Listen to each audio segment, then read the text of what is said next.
Votre déclaration n'est pas du tout crédible.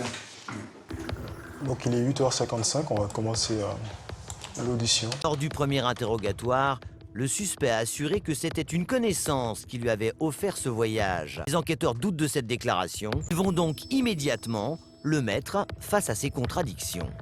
Le mec, vous le connaissez pas?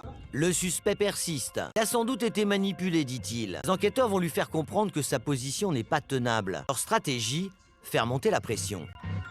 Votre déclaration n'est pas du tout crédible.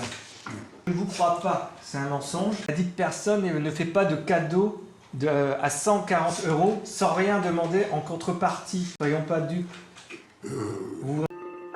Il est de plus en plus mal à l'aise. Et au bout de quelques secondes, il finit par faire une révélation. Il m'a dit que le billet, il va acheter ça dans une agence où il a les connaissances, dans les prix normaux, que moi je le rembourse l'argent. Le suspect avoue.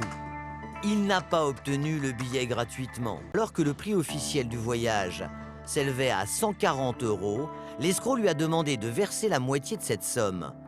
Avec une telle différence de prix, logiquement, le suspect aurait pu avoir des doutes. Est-ce que vous saviez que le billet n'était pas acheté de façon légale? Ce n'est pas légalement qu'on traite derrière.